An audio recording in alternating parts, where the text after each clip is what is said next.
Espero estén bien. El día de hoy, el video que les voy a compartir trata sobre la reunión de el G20 llevada a cabo en Bali, Indonesia, el día, perdón, el 15 y el 16 de noviembre. Para eso tomaré un extracto de el blog hindú de Indian Punchline del afamado analista, el señor Melkelungara Badrakumar, famoso analista hindú. Y bien, amigos, Xi Jinping reunió en Bali el 14 de noviembre de 2022 a Biden. Dijo que discutirían sus responsabilidades de evitar la competencia y encontrar formas de trabajar juntos. La 17ª cumbre de jefes de Estado del gobierno y de gobierno del G20, celebrada en Bali, Indonesia, los días 15 y 16 de noviembre, se destacó como un evento trascendental desde muchos ángulos. La política internacional se encuentra en un punto de inflexión y la transición no dejará indemne a ninguna de las instituciones heredada del pasado que se aleje para siempre. Sin embargo, el G20 puede ser una excepción, al tender puentes entre el tiempo pasado y el presente y el futuro. Las noticias de Bali dejan una sensación de sentimientos encontrados, de esperanza y desesperación.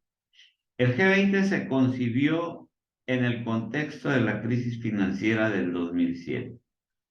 Esencialmente, un intento occidental de pulir el hastiado G7, incorporando a las potencias emergentes que estaban fuera mirando hacia adentro, especialmente China, y por lo tanto inyectar contemporaneidad en los discursos globales. Leitmotiv, o sea, el motivo fue la armonía. ¿Hasta qué punto la cumbre de Bali estuvo a la altura de esas expectativas? Es el punto discutible hoy. Lamentablemente, el G7 arrastró selectivamente temas superfluos a las deliberaciones y su alter ego, la Organización del Tratado del Atlántico Norte, OTAN, hizo su primera aparición en Asia-Pacífico. Podría decirse que en este último se debe contar como un acontecimiento fatídico durante lo de la cumbre de Bali. Pues sí, porque a una reunión que se trataba de hacer concordia entre los países, pues, llevó las broncas. Y bien, lo que pasó es una negación del espíritu del G20.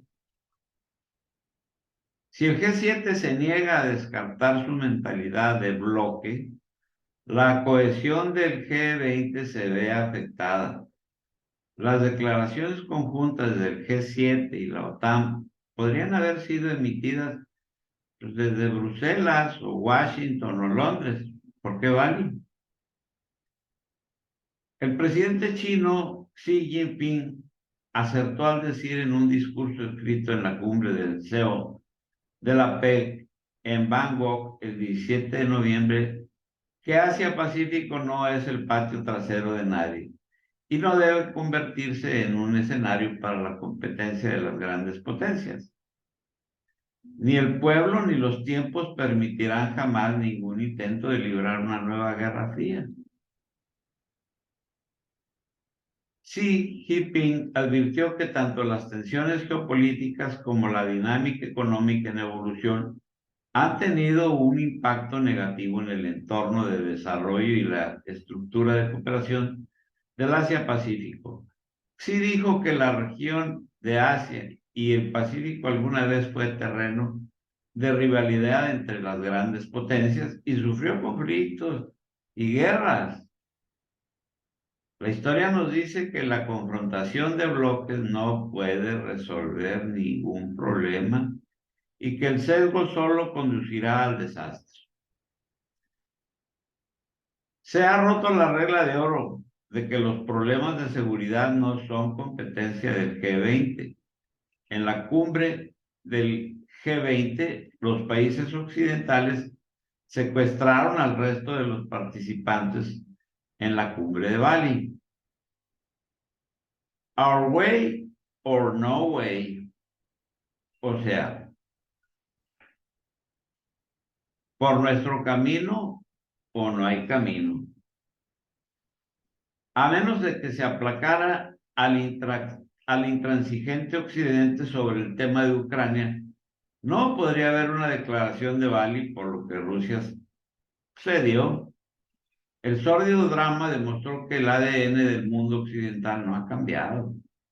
Las intimidaciones siguen siendo su rasgo distintivo.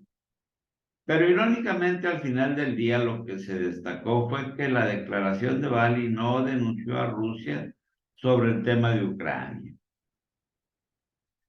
Países como Arabia Saudita y Turquía dan motivos para esperar que el G20 pueda regenerarse. Estos países nunca fueron colonias occidentales. Están dedicados a la multipolaridad que en última instancia obligará a Occidente a admitir que el unilateralismo, la hegemonía son insostenibles. Este punto de inflexión dio mucho brío al encuentro entre el presidente estadounidense Joe Biden y el presidente chino Xi Jinping en Bali.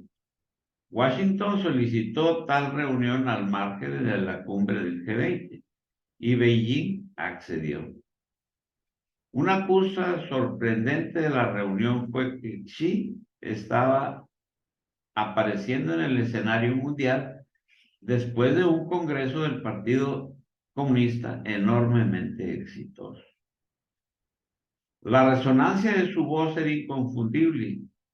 Xi subrayó que Estados Unidos han perdido el rumbo cuando le dijo a Biden: un estadista debe pensar y saber hacia dónde conducir a su país. También debe de pensar y saber cómo llevarse bien con los otros países del resto del mundo. Las lecturas de la Casa Blanca insinuaron que Biden se inclinaba a ser conciliador. Estados Unidos enfrenta un desafío cuesta arriba para ayudar a China. Tal como están las cosas, las circunstancias en general favorecen a China. La mayoría de los países se ha negado a tomar partido por Ucrania. La postura de China lo refleja ampliamente. Xi le dijo a Biden que China estaba muy preocupado por la sustitución actual en Ucrania y apoya y espera que se reanuden las conversaciones de paz entre Rusia y China. Dicho esto, Xi también expresó la esperanza de que Estados Unidos, la OTAN y la Unión Europea mantengan diálogos integrales con Rusia.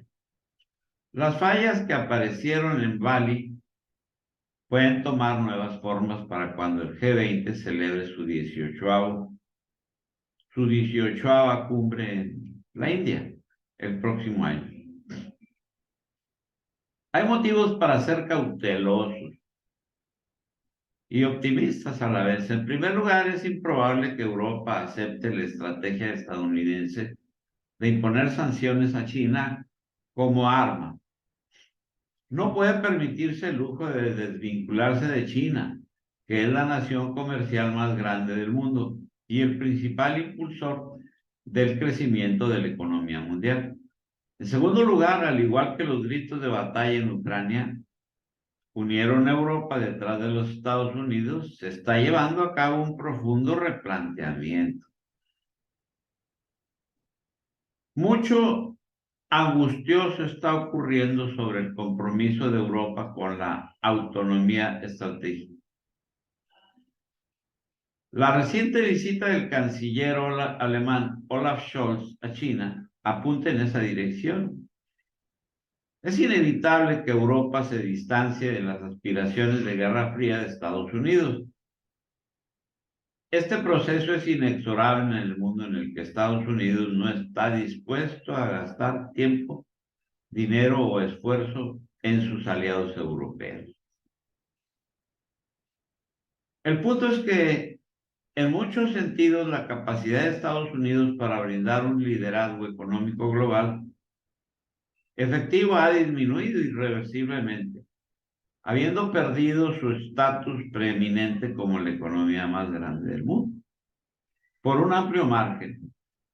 Además, los Estados Unidos ya no está dispuesto ni es capaz de invertir mucho más para asumir la carga de liderazgo. En pocas palabras, todavía no tienen nada que ofrecer para igualar la iniciativa de la Franja y la Ruta de China, es decir, la Franja de la Seda. Esto debería haber tenido una influencia leccionadora y provocar un cambio de mentalidad hacia las acciones de política cooperativas, pero la élite estadounidense está atrapada en el viejo ritmo. Fundamentalmente, por lo tanto, el multilateralismo se ha vuelto mucho más difícil en la situación mundial actual. No obstante, el G20 es el único juego en la ciudad que reúne al G7 y los demás países en desarrollo con aspiraciones que se beneficiarían de un orden mundial democratizado.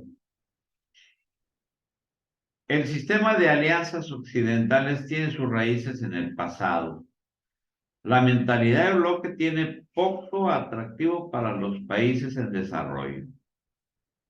La gravitación de Turquía, Arabia Saudita e Indonesia hacia los BRICS transmite un poderoso mensaje de que la estrategia occidental, al concebir el G20, crear anillos de estados subalternos alrededor del G7, ha dejado de ser útil. La disonancia que se mostró en Bali expuso que Estados Unidos todavía se aferra a su derecho y está dispuesto a jugar el spoiler. India tiene una gran oportunidad para navegar.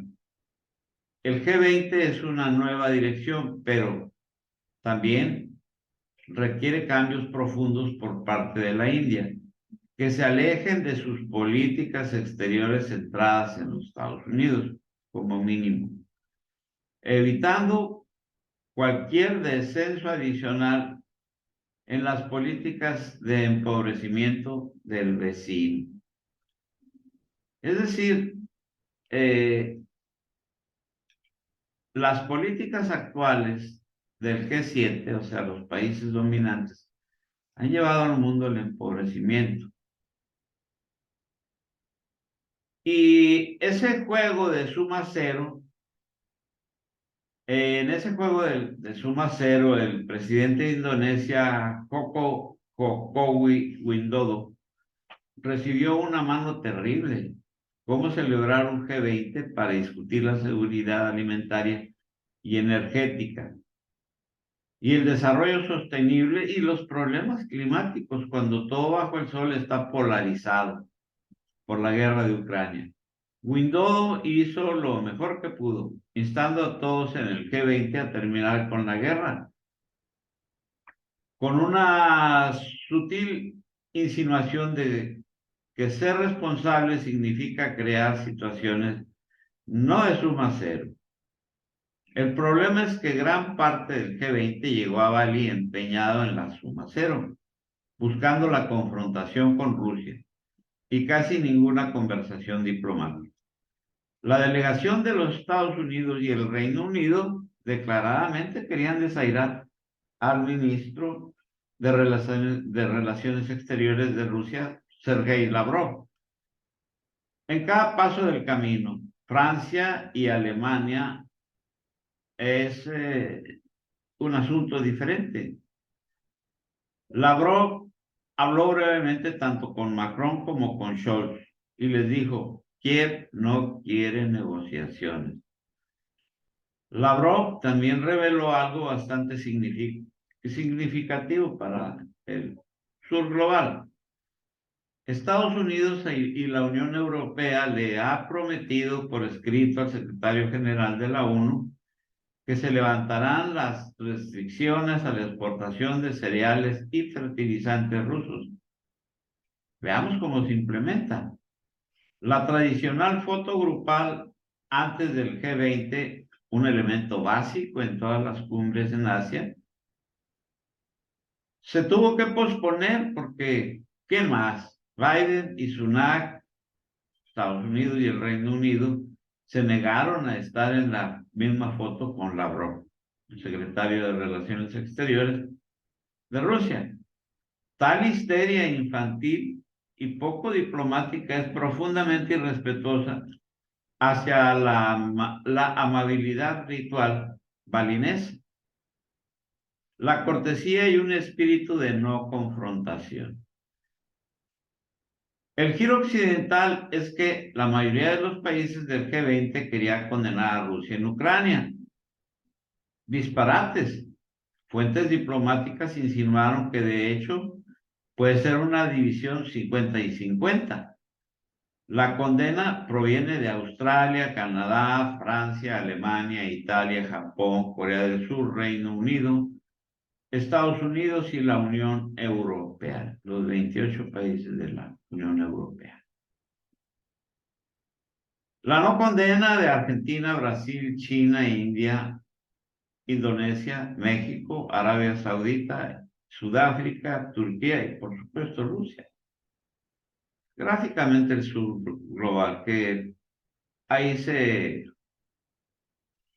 juntan muchos más países. Por tanto, la declaración conjunta se referirá a los impactos de la guerra en Ucrania en la economía global y no a la guerra de Rusia en Ucrania. El colapso de la economía de la Unión Europea. Lo que no sucedía en Bali envolvió a la isla en una capa extra, lo que nos lleva a Ankara, Turquía. La niebla se espesó porque el contexto del G20 de Estados Unidos y Rusia conversaban al mismo tiempo en Ankara, Turquía. ¿Quiénes? Pues los representantes de la CIA y de su contraparte rusa en Ankara, Turquía. Mientras eso sucedía en Bali, Indonesia, los representantes de la CIA, William Burns y el director del SBR, de la inteligencia rusa, Sergei Larinsky. Nadie sabe exactamente qué se estaba negociando. Un alto al fuego es solo uno de los escenarios posibles. Sin embargo, la acalorada retórica de la OTAN en Bruselas a Kiev sugiere que la escalada prevalece sobre algún tipo de reconciliación. Es decir, la bronca sigue. El portavoz del Kremlin, Dmitry Peskov, se mantuvo firme de facto y de jure. Ucrania no puede ni quiere negociar, por lo que la operación militar especial continuará. La OTAN está entrenando nuevas unidades. Los próximos objetivos posibles son la planta de energía nuclear de Zaporizhia y la orilla izquierda del Dnieper, es decir, donde cruzaron las tropas rusas la semana pasada. O incluso más presión en el norte de Lugansk, es decir, en el Donbass, en Donetsk y Lugansk. Es decir, ampliar la guerra, pues prácticamente a todo el frente, a los 1.650 kilómetros que hay entre Donetsk y Odessa. Por su parte, los canales militares rusos adelantan la posibilidad de una ofensiva invernal sobre Nikolaev, a solo 30 kilómetros de las posiciones rusas. Es decir, para dirigirse hacia el sur y encaminar los esfuerzos militares hacia lo que es el puerto de Odessa, con lo cual se cerraría completamente la salida al Mar Negro de Ucrania. Los analistas militares rusos serios saben lo que los análisis serios del Pentágono, lo que los analistas serios del Pentágono también deben saber. Rusia usó en el mejor de los casos solo el 10% de su potencial militar hasta el momento, sin fuerzas regulares. La mayoría son milicias del RPD y del LPR, es decir, las milicias populares de Donetsk y Lugansk. Comandos de la organización Wagner, grupos chechenos de Kadyrov y voluntarios. Es decir, hasta ahorita Rusia no ha comprometido sus fuerzas regulares. Y a decir de estos analistas, pues Rusia no ha comprometido ni el 10% de su fuerza. Lo primero que ya se va a comprometer son los 400,000 nuevos reclutas, todos con experiencia militar ya. Eso ya sería parte de las tropas regulares. Así las cosas, los estadounidenses repentinamente interesados en hablar, y Macron Michel acercándose a Lavrov señala el meollo del asunto. Es posible que la Unión, la Unión Europea y el Reino Unido no sobrevivan al próximo invierno 2023-2024 sin Gazprom, o sea, la gasera rusa, que hasta hace pocos meses había surtido entre el 60 y el 70% del gas a Europa. La AIEA ha calculado que el déficit global para entonces se acercará a los 30,000 millones de metros cúbicos de gas. Eso presupone circunstancias ideales este próximo invierno mayormente cálido. China y todavía bajo bloqueos, consumo de gas, perdón, mucho menor en Europa. Incluso aumentó la producción de gas en Noruega, que no es el mismo caso de Rusia, quien se vio disminuida la participación en el envío de gas a Europa tras la voladura del gasoducto Nord Stream 1 y Nord Stream 2, efectuada hace unos 2, 3 meses, digamos. Y el cierre del gasoducto Yamal y Europa 1. Los modelos de la AIE están trabajando con 2 o 3 oleadas de subida de los precios en los próximos 12 meses. Los presupuestos de la Unión Europea ya están en alerta roja, compensando las pérdidas causadas por el actual suicidio energético, puesto que de una manera precipitada tras la guerra en Ucrania, la Unión Europea renuncia a usar el gas ruso, tratando de causarle pues un problema económico a Rusia. Pero la cuestión pues se revirtió. Los perjudicados fueron realmente los europeos, puesto que no han podido reponer el faltante del gas ruso, pese a que los Estados Unidos estén enviando barcos metaneros, es decir, cargados con gas metano, y el aumento de producción de Noruega. Aún así, no se puede llenar el hueco y pues realmente, pues sí fue, digamos, fue un seppuku, un harakiri o un suicidio o whatever you want to name it, de la Unión Europea, porque se podía hacer una transición con tiempo, pero todo esto fue muy precipitado. Por tal motivo, la Unión Europea va a pasar frío. Y no nada más eso,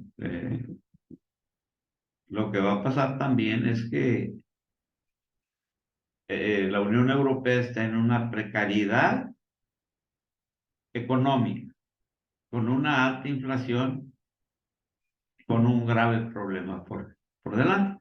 Bueno, cualquier costo adicional impredecible a lo largo del 2023 significa que la economía de la Unión Europea colapsará por completo.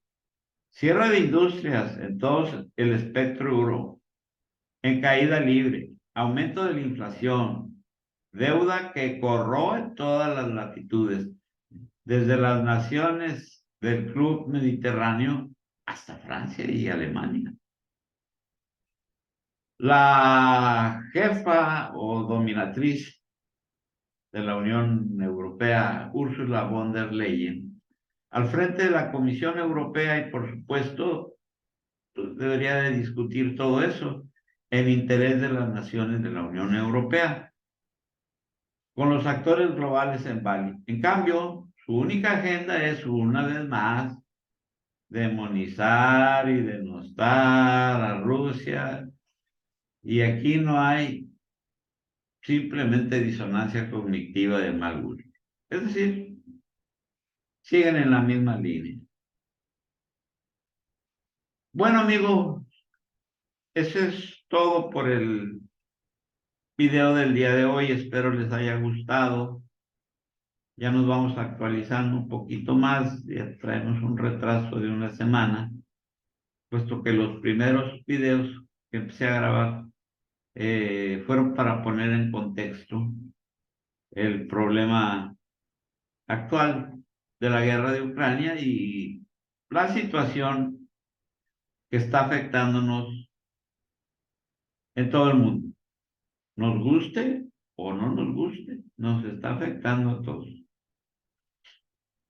Así las cosas. Muchas gracias por ver este video y les pido que me den un like o un dislike según sea su gusto. Si les pareció que no está bien el video, pónganle dislike.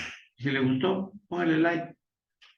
Y si quiere usted que trate algún problema relacionado con la geopolítica del mundo, por favor, háganmelo saber y con mucho gusto trataré de complacerlos. Muchas gracias.